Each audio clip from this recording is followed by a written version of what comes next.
ඔයාගේ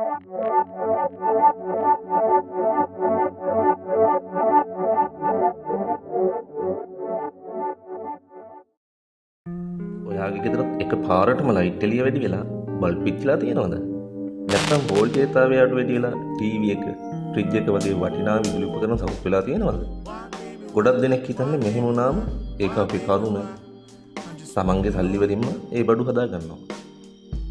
හැමෝම නොදන්න වුණාට විදුලි බල මණ්ඩලයේ වැරැද්දක් නිසා මෙහෙම වුණොත් ඔයාලට නීත්‍යානුකූලව මේ හැම උපකරණයකටම වන්දි මුදලක් ගන්න පුළුවන්. අද අපි බලමු ඒක කරන්නේ කොහොමද කියලා. channel එක subscribe කරලා පටන් ගමුකෝ. It's so good.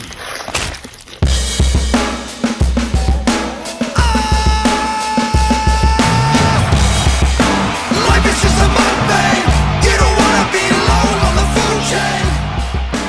Life is just a Monday. ලංකාවේ සාමාන්‍ය නිවසකට ලැබෙන සම්මත වෝල්ටීයතාවය තමයි වෝල්ට් 230. ලංකාවේ නීතියට අනුව මේ වෝල්ටීයතාවය වෙනස් වෙන්න අවසර දීලා තියෙන්නේ අඩු හෝ වැඩි 6%කින් විතරයි.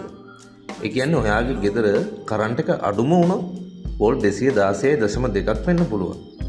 වැඩිම වුණොත් වෝල්ට් 243.8ක් වෙන්න පුළුවන්. මේ සීමාව ඇතුළත විදුලිය තියෙන්න ඕන. හැබැයි හේතු කීපයක් නිසා මේ සීමාව පනින්න පුළුවන්. එකක් තමයි රෑ 6:30ත් 9:30ත් අතර හැමෝම එකපාර විදුලිය පාවිච්චි කරනකොට වෝල්ටීයතාවය බහිනවා. අනෙක් හේතුව තමයි දවල් කාලයේදී නිවෙස්වල තියෙන සෝලර් පද්ධති වලින් එකපාරටම පද්ධතියට විදුලිය මුදා හැරීමේදී වෝල්ටීයතාවයේ සීමාව ඉක්මවා ඉහළ යනවා. අතුරු ගැටීම් නිසාත් මේක වෙන්න පුළුවන්.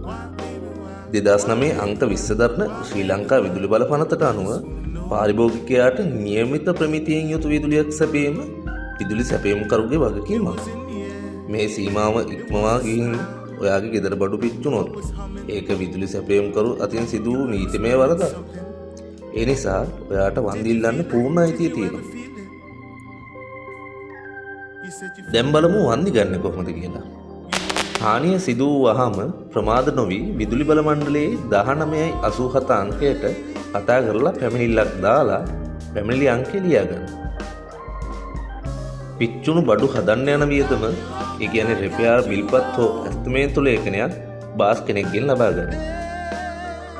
ඔයාගේ ප්‍රදේශයේ ඉන්න ප්‍රාදේශීය විදුලි ඉංජිනේරුවරයා වෙත මේ පැමිණිලි අංකය සහ බිල්පත් තමුණලා විධිමත් ලිපියක් බාර දෙන්න.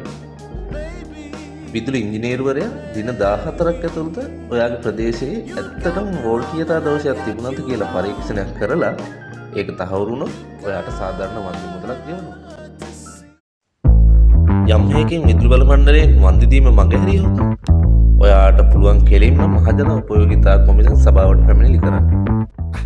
Yeah, I'm so fresh like the morning. Mouth wide open like they yawning. Every time they see me, they in G-Shock. Homie, this is too far. Homie, I feel too alive. It's so good.